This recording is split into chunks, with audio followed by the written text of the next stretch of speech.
Hey guys, today I want to do two really quick tips on E.T.C. I want to keep this video really short.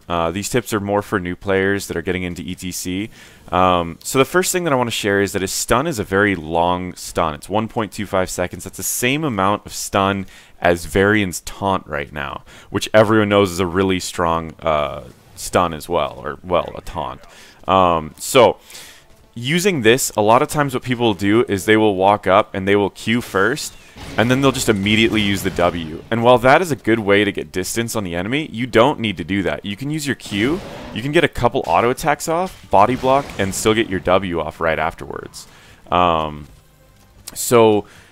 there's a lot of different timing with it. You can use your Q, one auto attack W, and you can still get the damage bonus if you have the talent here, instead of just doing the Q and then immediately into the W, not getting an auto attack off first. That's the first tip. Give yourself just a little bit of time in between abilities, and you'll get a lot more effect off of both abilities.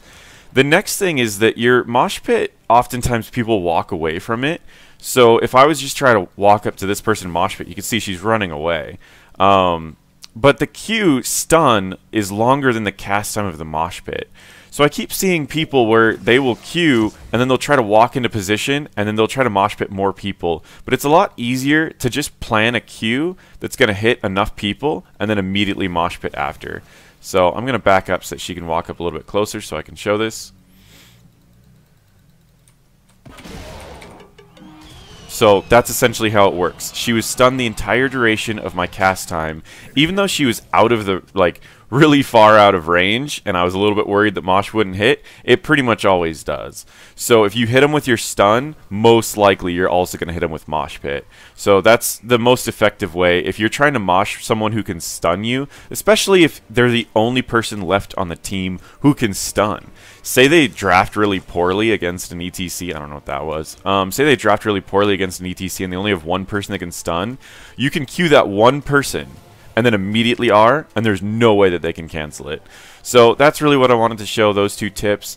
The last two tips that I mean, mini tips before, I still want to keep this video really short, but mini tips. The level 1 and level 7 talents are the most versatile talent tiers for E.T.C. that allow you to adjust based off of the game.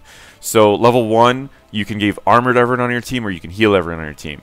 If they're heavy auto attackers, armor is so valuable.